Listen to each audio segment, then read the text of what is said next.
சென்னை கிழக்கு கடற்கரை சாலையில இருக்கக்கூடிய ஜெயம் ரவி அவர்களோட வீட கூடிய சீக்கிரமே ஜப்தி பண்ண போறாங்க அப்படிங்கிற மாதிரியான தகவல் வெளியாகி எல்லோருக்குமே மிகப்பெரிய ஒரு ஷாக்கிங் ஏற்படுத்தியிருக்கு.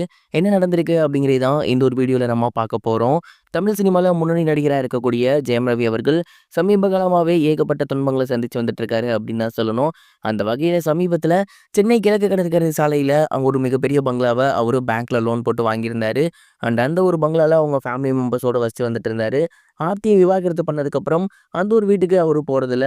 மேலும் அந்த வீட்டுக்கு சரியா மாதத் தவணையும் செலுத்தாம இருந்திருக்காரு. கிட்டத்தட்ட 10 மாதங்களுக்கு மேல ஆகியும் அந்த ஒரு வீட்டுக்கு அவரு மாதத் தவணை செலுத்தல. இதனால பேங்க் தரப்புலேருந்து அவருக்கு நோட்டீஸ் போயிருக்கு. அந்த ஒரு நோட்டீஸையுமே அவரு வாங்க மறுத்திருக்காரு. இதனிடையே அந்த வீட்ட ஜப்தி பண்ண சொல்லி கோர்ட்லேருந்து உத்தரவிட்டிருக்காங்க. அண்ட் இந்த ஒரு விஷயம் அப்படிங்கிறது இப்ப சோசியல் மீடியால ரொம்பவே வைரலா போய்க்கிட்டு இருக்கு. அந்த வீட்டோட மதிப்பு மட்டும் கிட்டத்தட்ட 6 கோடி ரூபாய் அப்படிங்கிறது தெரிய வந்திருக்கு. இது மட்டும் இல்லாம சமீபத்தில பார்த்தீங்கன்னா, அவரு பாபி ரோஷ் அப்படிங்கிற ஒரு நிறுவனத்துக்கு படம் பண்றதாக அட்வான்ஸ் வாங்கியிருந்தாரு. கிட்டத்தட்ட 15 கோடி ரூபாய். முன்பணம் வாங்கின அப்புறமும் அந்த ஒரு புரொடக்ஷன் கம்பெனிக்கு அவரு பணம் பண்ணாம இருந்திருக்காரு. அண்ட் முன்பணமாக கொடுத்த 6 கோடிய கேட்டபோதும் அதை திருப்பி கொடுக்காம இருந்திருக்காரு. இது சம்மந்தப்பட்ட ஒரு கேஸுமே பார்த்தீங்கன்னா கோர்ட்ல போய்க்கிட்டு இருக்கு. அண்ட் இந்த ஒரு காரணத்தினால இப்ப அந்த ஒரு பேங்க் ஜப்தியோட சேர்த்து இந்த விஷயமும் சோசியல் மீடியால ரொம்பவே வைரலா போய்க்கிட்டு இருக்கு. என்னடா இது ஜெயம் ரவிக்கு வந்த சோதனை அப்படின்னு அவரோட ரசிகர்கள் எல்லாருமே இப்ப கூச்சலிட்டு வந்துட்டு இருக்காங்க. இந்த ஒரு நிலையில அவரோட மனைவியான ஆர்த்தி அவர்கள் அவங்களோட சோசியல் மீடியா பேஜ்ல ஒரு போஸ்ட் ஒன்று போட்டிருக்காங்க. அதில் அவங்க என்ன சொல்லியிருக்காங்க அப்படின்னா, நீங்கள் உங்களை ஏமாற்றலாம், மற்றவங்களை ஏமாற்றலாம், ஆனால் கடவுளை ஒருபோதும் ஏமாற்ற முடியாது அப்படிங்கிற மாதிரி போட்டிருக்காங்க. இதன் மூலியமா ஜெயம் ரவி அவர்களுக்கு பதிலடி கொடுக்கும் விதமாக தான் இவங்க அந்த ஒரு போஸ்ட்டை போட்டிருக்காங்க. ஏன்னா ஜெயம் ரவி அவர்களுக்கு இப்போ அந்த ப்ரொடக்ஷன் கம்பெனி சைட்ல இருந்தும் ப்ரெஷர் இருக்குது. அதே மாதிரி இந்த வீடியோவும் ஜப்தி பண்ண போகிறாங்க. ஸோ நீங்கள் ஏமாற்றலாம், உங்களுக்கு தகுந்த தண்டனை கிடைக்கும் அப்படிங்கிற மாதிரி அவங்க மீன் பண்ணி போட்டிருக்காங்க. இன்னமும் சோசியல் மீடியாவில் இவங்களோட ஃபைட் அப்படிங்கிறது தொடர்ந்துக்கிட்டு தான் இருக்குது.